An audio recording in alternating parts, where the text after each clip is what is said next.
महाराष्ट्र राज्याच्या स्मशानभूमी समितीची पहिली बैठक मुंबई येथे झाली। या समितीचे सदस्य म्हणून निवड झालेले आमदार देवेंद्र कोठे यांनी या बैठकीत सहभाग घेतला। या बैठकीत ग्रामविकास मंत्री तथा सोलापूर जिल्ह्याचे पालकमंत्री जयकुमार गोरे यांनी प्रशासनाला विविध निर्देश दिले। राज्यातील स्मशानभूमींची सद्यस्थिती, त्यांचे अद्ययावतीकरण व परिसर सुशोभीकरणाबाबत सखोल अभ्यास करून आवश्यक उपाययोजना सुचवण्यासाठी राज्यस्तरीय अभ्यास समिती गठीत करण्याबाबत ही बैठक झाली। मंत्रालयात महत्त्वपूर्ण बैठक पार पडली। या बैठकीत हिंदू समाजातील दहनभूमी व दफनभूमी या विषयावर अभ्यास करण्याचा निर्णय घेण्यात आला। तसेच ग्रामीण भागातील सामाजिक सलोखा व परिस्थिती सुधारण्यासाठी सर्व हिंदू स्मशानभूमी सर्व जातीच्या नागरिकांसाठी खुल्या करण्याच्या दृष्टीने आढावा घेऊन ठोस उपाययोजना सुचवण्यात येणार आहेत। अभ्यास समिती राज्यातील विविध जिल्ह्यांचा दौरा करून प्रत्यक्ष पाहणी करणार असून त्या आधारे निष्कर्ष काढून अहवाल सादर केला जाणार आहे।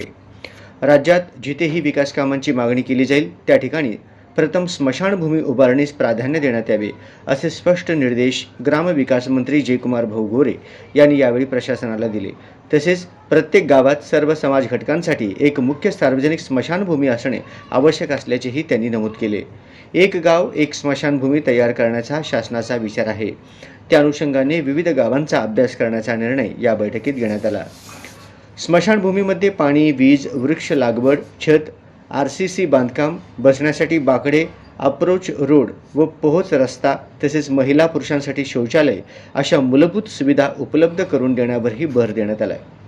या बैठकीस मंत्री जयकुमार गोरे, प्रधान सचिव ग्रामविकास एकनाथ डवले, आमदार देवेंद्र कोठे, अशोक राणे, ऋषिकेश सकनूर, ॲडव्होकेट गुरदीप सिंह अहवालिया, श्रीमती अश्विनी चव्हाण, जयवंत तांबे तसेच इतर संबंधित अधिकारी उपस्थित होते।